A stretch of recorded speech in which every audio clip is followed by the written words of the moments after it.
পকেটে 100 টাকা নিয়ে গেছিলাম আত্মীয়র বাড়ি। আজ থেকে 10 বছর আগেকার ঘটনা। বর ছিল আমার বেকার, তবে নতুন বিয়ে হয়েছে। 100 টাকা দিয়ে গাড়ির ভাড়াই দেবো না মিষ্টি কিনতে। সেখানে আজ হাজার হাজার টাকা খরচা করে যাচ্ছি ঘুরতে। বলে না শখের দাম নাকি লাখ টাকা। সুপ্রভাত, সবাই কেমন আছো? কালিম্পং এর উদ্দেশ্যে আমরা রওনা দিলাম। বাড়ি থেকে এক কথায় ঠিক করে উঠতে পারিনি ঠিক কোথায়, যে রাস্তায় দাঁড়িয়ে ছেলেকে খাইয়ে নিলাম। ছেলেকে খাইয়ে আবারও রওনা দিলাম। গাড়ি তো ঠিক করে ফেলেছিলাম, কিন্তু কোথায় যাব সেটাই ভাবতে পারছিলাম। একবার মন চাচ্ছিল পাহাড়, একবার সমুদ্র। তবে আমার ছেলের বায়নাতে পাহাড়েই আসা হলো। ওর খুব ইচ্ছে ছিল পাহাড়ে আসবে বলে। গাড়িতেই আমরা ঠিক করে নিলাম যে আমরা কালিম্পং এ আসবো। পাহাড়ের উপরে যত উঠছি তত ওয়েদারটা এতটা সুন্দর হচ্ছে কি বলবো। আমাদের এখানে যা গরম, এই পাহাড়ের এত সুন্দর ওয়েদার দেখে আমি তো পুরো মুগ্ধ হয়ে গেছি। হালকা হালকা ঠান্ডা লাগছে, চারিদিক কুয়াশায় ভরে গেছে। শেষমেশ আমরা চলে আসলাম কালিম্পং এর একটা ছোট্ট গ্রাম ডাবলিং। এখান থেকে আমাদের আরো অনেকটা নিচে যেতে হবে, যেখানে আমাদের হোমস্টে রয়েছে। যাই হোক, ফোন করে অনেকগুলো হোমস্টে আমরা বুক করার চেষ্টা করেছিলাম, কিন্তু প্রত্যেকটাই বুকিং রয়েছে, কারণ এখনই তো সিজন।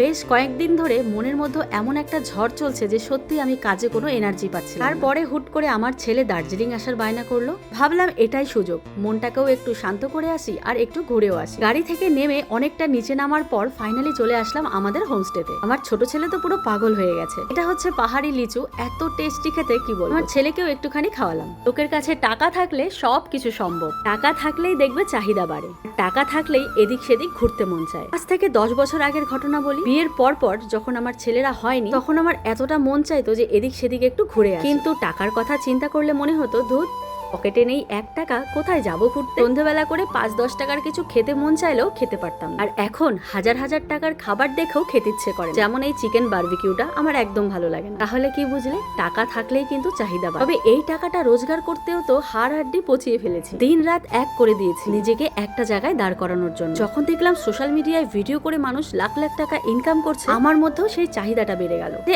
আর যাই হোক, আমাকেও আর 5টা মানুষের মতো দাঁড় হতে হবে। ব্যাস শুরু হলো আমার জার্নি।